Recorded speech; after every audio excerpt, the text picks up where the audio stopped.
네, 안녕하세요. 소개해 주셔서 감사합니다. 그리고 이 자리에 연자로 초청해 주셔서 감사합니다. 지금 이제 화면에서 보시는 것 같이 제가 이제 말씀드릴 부분은 오늘 이제 항바이러스 치료제 개발과 관련된 내용입니다. 특별히 이제 코로나19와 관련한 치료제 개발에 좀 더 중점을 둬서 이제 말씀드리고자 합니다.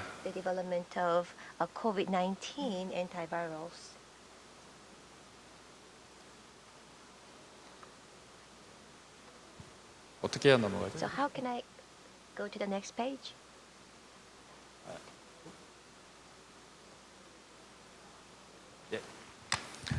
예, 일단 전반적으로 감염병이라는 게 얼마나 이제 좀 심각한 문제인지 한번 간단하게 리뷰하고 넘어가도록 하겠습니다.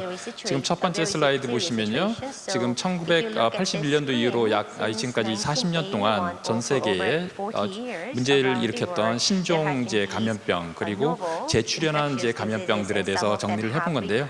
지금 보시면 아시겠지만 굉장히 많은 감염병들이 전 세계에 나타나고 있습니다.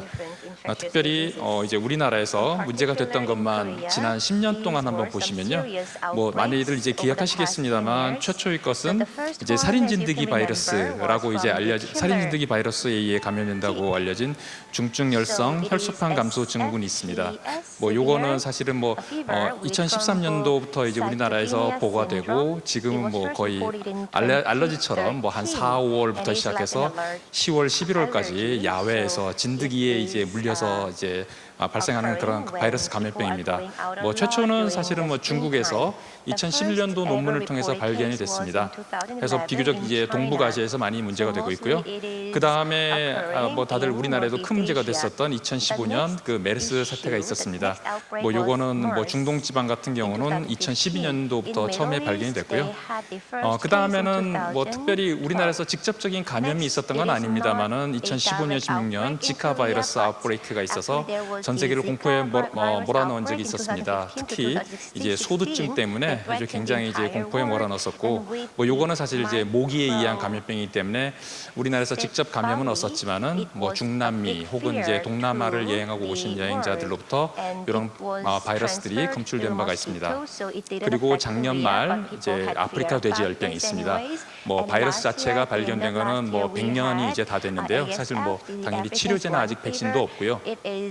다행스럽게도 이제 민간 양동가에서 이제 컨트롤은 잘 되는데요. 아직도 휴전선 이제 근처로 해서 바이러스가 야생 멧돼지에서 계속 이 바이러스는 발견이 되고 있습니다. 그리고 마지막으로 작년 말부터 지금 현재도 지금 진행형인 이제 코로나19 요 상황인데요. 요거에 대해서는 뒤에 또 더 말씀드리겠습니다. 그렇다면 이제 항바이러스 치료제들이 어떤 것들이 개발되었나 한번 보시겠습니다. 지금 보면은 이제 가로축에 보면 연도별로 이제 항바이러스제들이 개발된 것들이 쭉 나오는데요. 지금 보시면은 이제 숫자로 보면은 HIV, 즉 에이즈 치료제가 사실 가장 많이 이제 개발이 됐습니다. 현재까지는. 그다음 이제 나온 게 이제 HCV, 즉 C형 간염에 대한 치료제들이 이제 많이 개발이 된 상태고요. 이걸 보시면은 이제 특히 이제 가장 최근에는 이제 C형 간염 바이러스에 대한 치료제들이 굉장히 많이 개발됐다는 것을 알 수 있습니다. 마침 또 올해 그 노벨 생리의학상은 C형 간염 C형 간염과 관련된 이제 연구자분들이 이제 수상하기도 하시죠. C형 간염 같은 경우 그래서 잠깐 더 보시면요, 바이러스가 이제 발견된 거는 1989년도에 발견됐습니다. 그 이후로부터 이제 처음에는 약간 광범위한 항바이러스 치료제라고 할 수 있는 뭐 인터페론 같은 거를 사용하다가 점점 이제 치료제 이제 그런 치료 효과들이 점점 증가를 했습니다. 물론 치료제도 개발이 됐고요. 그러다가 현재는 이제 뭐 인터페론을 전혀 사용하지 않는 이제 경구용 항바이러스제만을 이제 사용해서 지금은 만성 C형 간염 같은 경우는 95% 이상의 완치율을 보이고 있습니다. 뭐 이거는 가장 최근에 이제 그런 기록이고요. 사실 이걸 제가 말씀드리는 거는 이와 같은 C형 간염 치료제 개발에서 본 것처럼 이번 이제 코로나19와 같은 코로나 바이러스 치료제도 개발이 됐으면 좋겠다라는 그런 바람을 한번 가져봅니다. 이제부터 이제 코로나19에 대해서 좀 이제 말씀드릴 텐데요. 뭐 요거는 제가 이 자료 만들 때 기준으로 해서 전 세계 요 코로나19 확진자 수와 사망자 수에 대한 이제 통계입니다. 이 날짜 기준으로 했을 때 전 세계 5천만 명 이상의 확진자가 보고됐고요. 그중에 이제 100만 명 이상의 사망자가 지금 현재 알려져 있습니다. 이 코로나19와 관련해서 임상적인 특징을 간단하게 잠깐 보면요. 다들 아시는 것처럼 가장 큰 리스크 팩터는 이제 고령, 나이입니다. 이제 나이 드신 분들이 가장 이제 위험하고 그 외에 당뇨, 비만과 같은 기저질환을 갖고 있는 분들이 굉장히 취약하다고 알려져 있습니다. 일단 질병이 시작되면은 대개 한 80% 정도는 경증으로 진행합니다. 그러다가 이제 저절로 회복되고요. 경증인 경우는 사실 따로 이렇게 크게 치료제가 필요한 그런 상황은 아닙니다. 그러나 이제 20%인 경우, 나머지 20%인 경우는 이제 중증으로 진행되고요. 그 중에는 이제 사망자가 보고되기도 합니다. 이제 그렇다면 이번 코로나19의 이제 원인이 되는 바이러스는 여기 이제 슬라이드에서 보시는 것 같이 사스 코로나 바이러스 2입니다. 그 이름에서도 알 수 있듯이 요거는 2002년 3년도 당시 중국 광동 지방을 중심으로 해서 발생했던 사스 코로나 바이러스 1과 굉장히 유사합니다. 바이러스 겉에를 보시면은 왼쪽 그림을 보면 바이러스 맨 겉에는 이제 스파이크 단백질이라고 이렇게 돌기처럼 튀어나온 이런 프로테인이 있습니다. 단백질이 있는데요. 그 단백질이 바로 이제 어느 숙주 세포에 감염시킬 것인가를 결정하는 그런 이제 단백질입니다. 그리고 이제 오른쪽에 보시면은 기존에 발표된 이제 코로나 바이러스랑 얼마나 유사한지 어떤 유전적인 상동성을 표시한 건데요. 기존에 발견된 것 중에는 박쥐의 코로나 바이러스랑 굉장히 유사하다고 알려져 있고요. 아까 말씀드린 대로 그 사스 코로나 바이러스와 매우 유사하고요. 그리고 예전에 2015년 우리나라에 문제가 됐었던 메르스 코로나 바이러스와도 매우 유사한 것으로 알려져 있습니다. 그렇다면 이제 코로나 바이러스를 한번 좀 정리를 해보면요. 이건 일종의 코로나 바이러스 이제 일종의 개통수 분석이라고 합니다. 그래서 몇 가지를 이제 이렇게 구분을 지어놨는데 코로나 바이러스가 알파, 베타, 감마, 델타 이렇게 네 가지 그룹으로 나눌 수가 있습니다. 이 중에 이제 사람을 감염시키는 코로나 바이러스는 총 7가지가 보고돼 있고요. 제가 그 7가지 바이러스를 이제 빨간색과 파란색 박스로 이제 구별을 해놨는데요. 빨간색은 굉장히 이제 중증을 일으키는 코로나 바이러스고 파란색은 경증을 일으키는 코로나 바이러스입니다. 가벼운 감기처럼 지나가는 거죠. 이제 중증에 해당되는 게 이번 사스 코로나 바이러스 2 그리고 사스 코로나 바이러스 1 그리고 메르스 코로나 바이러스 이게 모두 이제 베타 코로나 바이러스 그룹에 모두 속해 있습니다. 코로나 바이러스가 발견된 거를 이제 보시면은 최초의 사람을 감염시키는 코로나 바이러스는 전부 1960년대에 발견됐고요. 그 이후에 5가지는 모두 21세기 들어서 발견됐습니다. 최근 발견된 2가지 코로나 바이러스는 모두 중증을 일으키는 이제 메르스와 이번 사스 코로나 바이러스 2에 해당됩니다. 바이러스 감염과 관련해서 몇 가지 바이러스 이제 역가 이제 변화되는 걸 이런 것 좀 보시면요. 이제 처음에 바이러스에 이제 익스포저 노출되고 난 다음에 그다음에 이제 그러게 되면 이제 바이러스가 몸 안에 들어와서 바이러스가 복제를 시작합니다. 그러면서 이제 쭉 이제 바이러스 이제 숫자가 확 늘어나게 되고요. 그러면서 이제 심텀 이제 증상이 나타나게 됩니다. 근데 증상이 바이러스에 노출되고 증상이 나타날 때까지 이 인큐베이션 기간이 많은 베리에이션이 있습니다만 대개 한 4, 5일 정도 되는 걸로 알려져 있고요. 근데 이 바이러스가 감염돼서 실제로 또 다른 사람을 감염시킬 수 있는 그런 인펙셔스 피리드를 쫙 보시면은 저 빨간색 화살 표시를 표시한 기간하고 심텀, 그러니까 증상이 나타나는 기간하고 완벽하게 일치하지가 않습니다. 즉 다른 사람을 감염시킬 수 있는 게 증상이 나타나기 전부터 나타난다는 건데요. 그러니까 이때 무증상 감염으로써 이제 다른 사람을 감염시킬 수가 있습니다. 사실 이번 이제 이게 팬데믹까지 된 가장 큰 원인 중에 하나가 이렇게 감염됐는데 증상 없는 상태에서 다른 사람을 감염시킬 수 있다는 것 때문에 굉장히 이번에 팬데믹으로까지 이제 발전할 수 있었던 큰 원인 중에 하나라고 볼 수가 있습니다. 요 그래프는 사실 비교적 경증에 해당되는 건데요.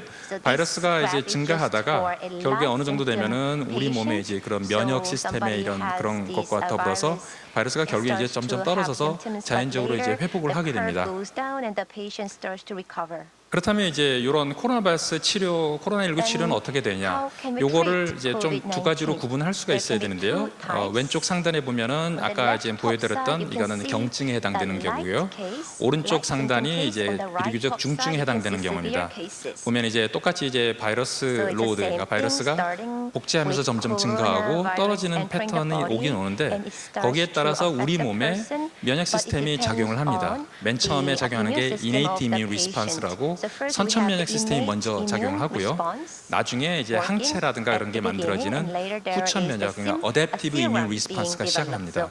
뭐 이런 패턴은 사실 경증이나 중증이나 비슷한데 가장 큰 차이점 중에 하나는 뭐냐면은 이제 경증인 경우는 비교적 이네이트 이뮨 리스폰스가 빨리 이제 시작된다는 부분이고요.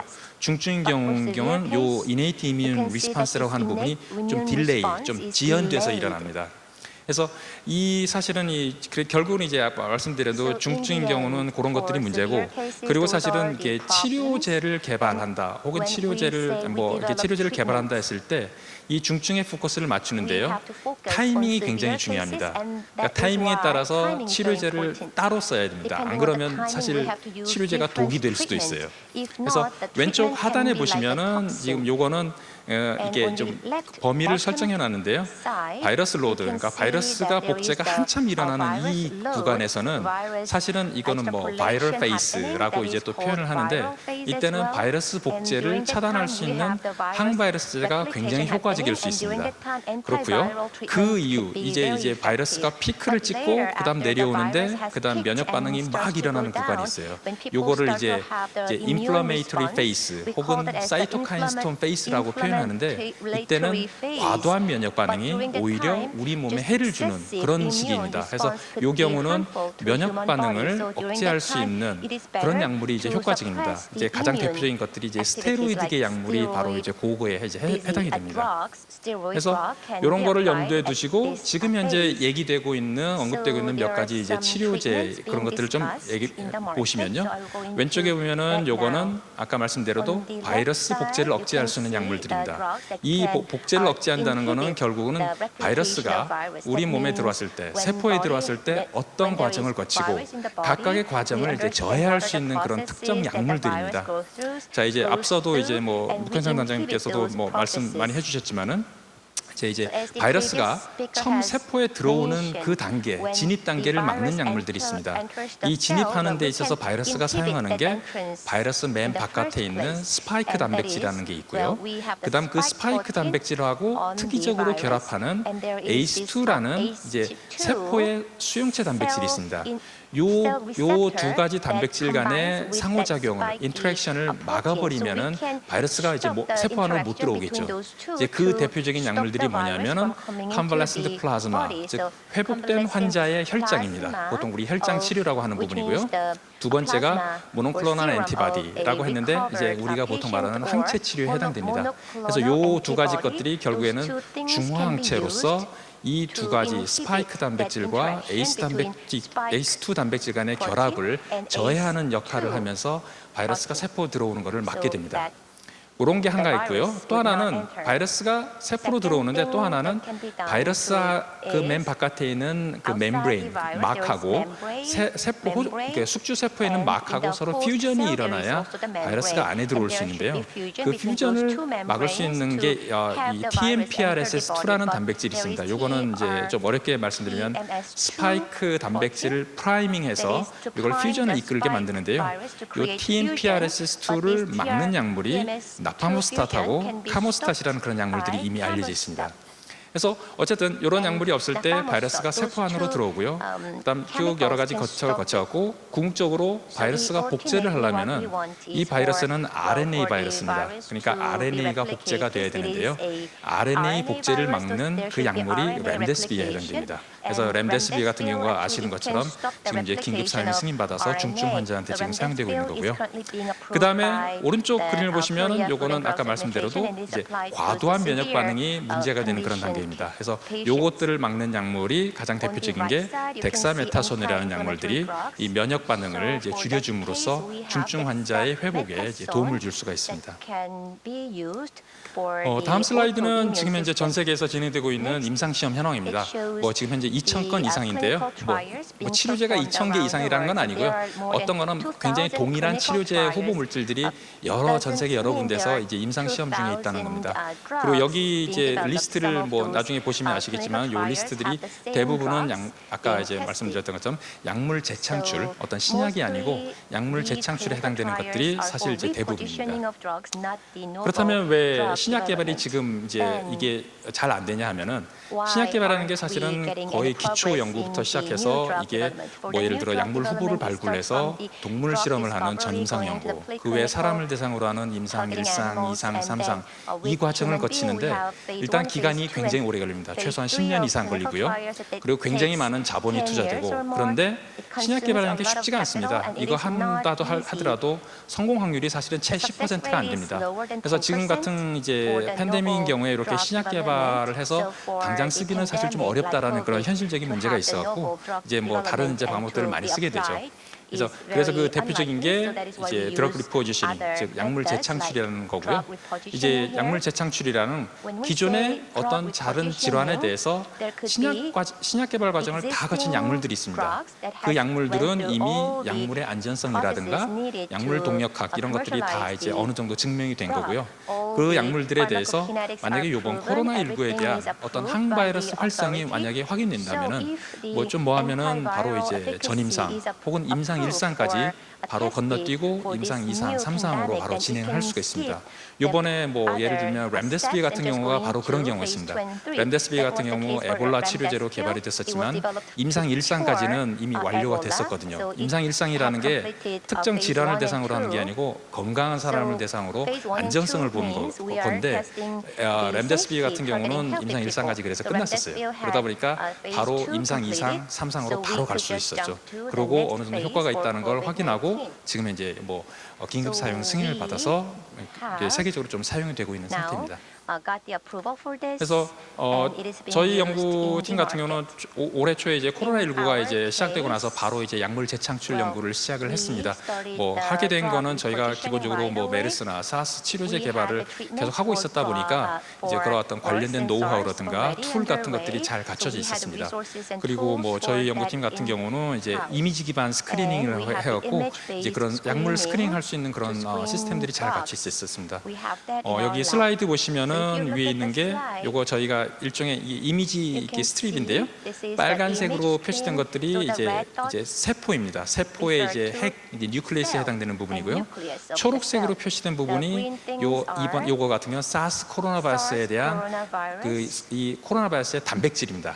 그러니까 감염이 많이 되면 많이 될수록 이제 바이러스 요 초록색 색깔이 점점 증가됩니다. 증가되고요. 이런 것 부분을 이제 정량적인 거를 이렇게 오른쪽 이제 가운데 하단에 보시면 이게 정량적인 어떤 그래프로 그릴 수가 있습니다. 그래서 이렇게 해서 약품의 이 약물의 어떤 독성이라든가 그리고 약물의 효과 같은 거를 저희가 정량적으로 이제 측정을 할 수가 있습니다. 그래서 저희가 처음에 이제 이번 코로나19 발생하고 바이러스를 분양받기 전에 사실 저희가 사스 코로나 바이러스 1을 갖고 있었거든요. 그래서 일단은 사스 1하고 이번 사스 2 코로나 바이러스가 일단 굉장히 유사할 거다라는 가정.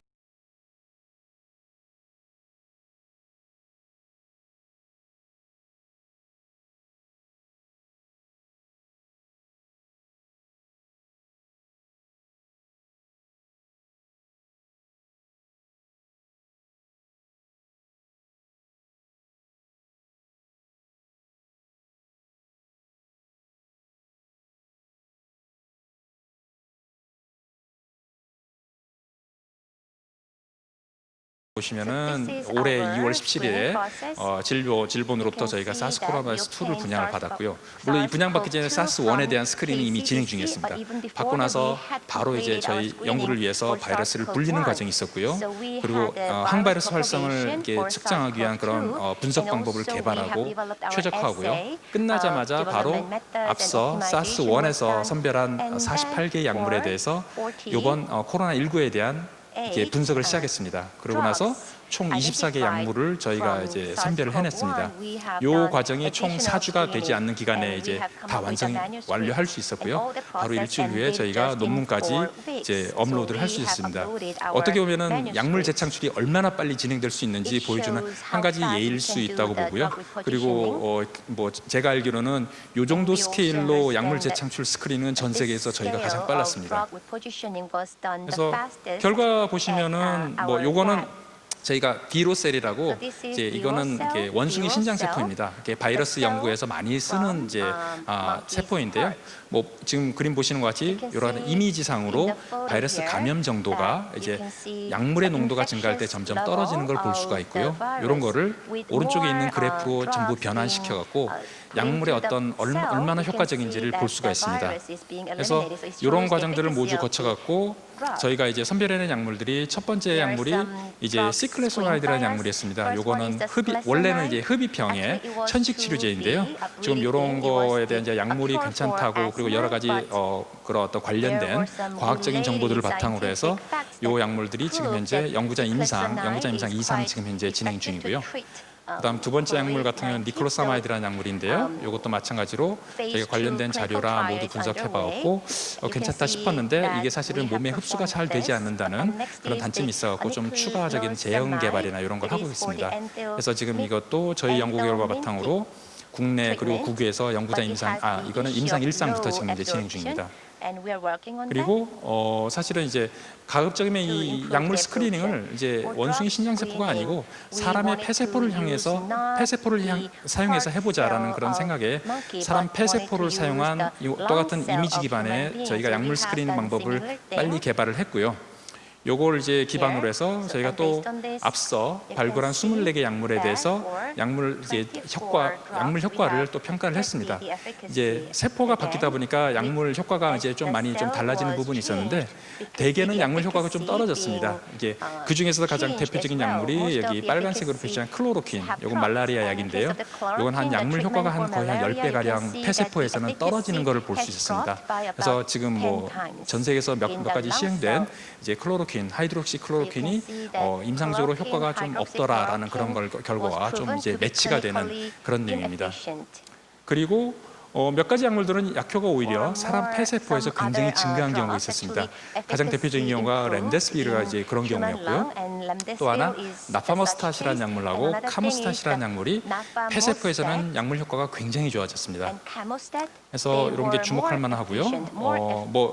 특히 아까 클로로킨이라든가 카모스탓, 나파모스탓 같은 경우는 사용하는 세포에 따라서 이렇게 약물 효과가 굉장히 이제 크게 차이가 나는데 요 슬라이드는 이제 간단하게 이제 왜 그게 차이가 나는지 보여드린 건데 제가 결론적으로 말씀드리면은 앞서 이제 바이러스 이제 약물 후보들 몇 가지 말씀드렸던데 TMPRSS2라는 단백질에 얼마나 잘 발현되느냐 그 여부가 이렇게 이제 이 세포에 따라서 약효가 이렇게 확 달라졌다라는 거를 이제 어떤 설명을 할 수가 있었습니다. 그래서 간단하게 몇 가지만 더 말씀드리면 나파모스tat 같은 경우는 원래 이게 췌장염 약으로 개발된 건데요. 지금 뭐 사실은 이건 또 항응구제로도 지금 사용되고 있는 약물입니다. 그래서 나파모스tat 같은 경우는 저희가 이제 짐작하기를 지금 이제 바이러스가 세포 내로 진입하는 그 단계, 즉 TMPRSS2라는 단백질을 저해함으로써 이제 항바이러스제로도 사용될 수 있을 거로 생각되고요. 또 하나 지금 많은 이제 코로나19 환자들이 혈액 응고로 사실은 굉장히 많은 이제 그런 힘들어하고 있는데 항응고제 역할도 동시에 할 수 있을 것으로 저희가 기대를 하고 있습니다. 그래서 지금 저희 연구 결과와 외국의 뭐 독일, 일본 연구 결과 바탕으로 해서 우리 국내에서도 그리고 해외에서 지금 임상 2상, 3상 현재 진행 중입니다. 그리고 카모스탓이라는 약물들인데요. 이것도 마찬가지로 췌장염 약으로 이제 개발된 약물입니다. 요거의 이제 큰 장점 중에 하나는 이제 경구용 약이라는 점인데요. 그래서 아마 이거는 아마 경증에도 사용될 수 있는 약물이지 않을까. 마찬가지로 작용 메커니즘은 바이러스가 세포 안으로 들어가는 그 부분을 막는 그런 약입니다. 그래서 카모스탓도 마찬가지로 지금 국내 국외에서 지금 현재 임상 2상 시험 중입니다. 요거는 뭐 제가 아까 말씀드린 것 전반적으로 이제 서머리한 내용입니다. 뭐 저희가 이제 약물 스크리닝하고 그거에 대해서 이제 원숭이 신장세포와 사람 폐세포를 활용해갖고 궁극적으로 이제 약물 후보를 지금 이제 발굴해냈고요. 그중 일부는 현재 임상 시험 중에 이제 들어가 있습니다. 뭐 지금은 요거는 이제 저희 연구소 이제 많은 이제 저희 연구팀뿐만이 아니고 몇 분들이 도움 주셨고 그리고 이제 홍콩 파스텔에서는 사스코나바이러스 1을 저희가 분양해 주셨고요. 국내 이제 많은 정부 부처 그리고 대한감염학회에서 많은 이제 도움을 주셨습니다. 예, 경청해 주셔서 감사합니다.